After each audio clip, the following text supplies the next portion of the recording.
શહેરના ગોળ વિસ્તારમાં અશાંત ધારો છેલ્લા ઘણા સમયથી લાગુ કરવામાં આવ્યો છે. દરેક વિસ્તારમાં સામાજિક સંતુલન જળવાઈ રહે તેના માટે અશાંત ધારો લાગુ કરવામાં આવ્યો હતો. ચોક બજાર વિસ્તારમાં જૈન સમુદાય ખૂબ મોટા પ્રમાણમાં રહે છે. જૈન દેરાસર તેમજ અન્ય દેવી દેવતાના મંદિરની બાજુમાં હિન્દુ કે જૈન સિવાય અન્ય કોઈ ધર્મના લોકો મિલકત ન વેચવામાં આવે તેવો આગ્રહ સ્થાનિક લોકો રાખતા હોય છે.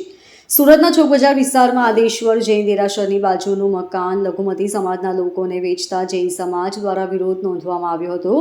અશાંત ધારો લાગુ થયો હોવાથી મકાન તબદીલીના જે નિયમો છે તેનું યોગ્ય રીતે પાલન કરવામાં આવ્યું ન હોવાના સ્થાનિક લોકો દ્વારા આક્ષેપ કરવામાં આવ્યા હતા. વિજયકુમાર ઝવેરીનું મકાન ગાર્ડ ફરહદ એઝાઝને વેચવામાં આવ્યું છે.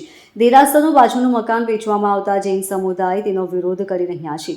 સ્વાભાવિક છે કે અન્ય ધર્મના લોકોને ધાર્મિક સ્થળની બાજુની મિલકત વેચવામાં આવે તો સૌહાર્દપૂર્ણ વાતાવરણમાં ખલેલ પહોંચી શકે છે. સ્થાનિક રહેવાસી રૂપાબેને જણાવ્યું કે વિજયકુમાર ઝવેરીનું મકાન ગાર્ડ ફરહદ એઝાઝના નામે કરી દેવામાં આવ્યું છે. અમારા વિસ્તારમાં અમે વર્ષોથી અહીં રહીએ છીએ. જૈન દેરાસર છે અને માતાનું મંદિર પણ અહીં છે. અમારા વિસ્તારમાં અશાંત ધારો લાગુ થયો હોવાથી હિન્દુ ધર્મ પાળનાર વ્યક્તિને મિલકત લઘુમતી સમાજને સ્થાનિક લોકોની સહેમતી વગર વેચી શકાતી નથી. વિજય ઝવેરીનું મકાન વેચાયું છે. ત્યાં મારા બાજુનું જ મકાન છે. છતાં પણ અમારી મંજૂરી લીધા વગર અજાણ્યા લોકોની મંજૂરી મકાન માલિકે લઈને મિલકત તબદીલી કરી દીધી છે. અમે કલેક્ટરને રજૂઆત કરવા આવ્યા છીએ કે મિલકત તબદીલી બાબતે તાત્કાલિક અસરથી ઊંડાણપૂર્વકની તપાસ કરીને જૈન દેરાસરની બાજુમાં લઘુમતીને મિલકત આપવામાં આવી છે તેના પર રોક લગાવવામાં આવે. આજે અમે કલેક્ટરશ્રીને રજૂઆત કરવા માટે આવ્યા હતા કે અશાંત ધારાનો જે નિયમ થયો છે તેમાં અમને મદદ કરે. અમે 8 વર્ષથી એક લડત કરી રહ્યા છે કે જેમાં અમારું દેરાસર છે 150 વર્ષ જૂનું દેરાસર છે. ત્યાં કુળદેવી બિરાજમાન છે અમારા, અને તે કુળદેવી ફક્ત જૈનોના નહીં પણ સમગ્ર હિન્દુઓના કુળદેવી ઓસિયા માતા જેમ કે પદ્માવતી માતા અને મહાલક્ષ્મી માતા પણ બિરાજમાન છે.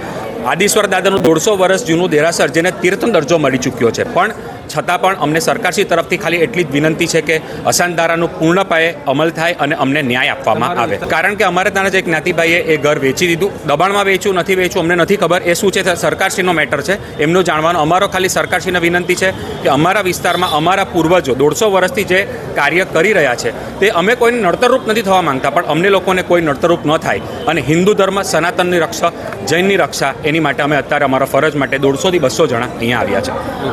Bureau report LK star news, Surat.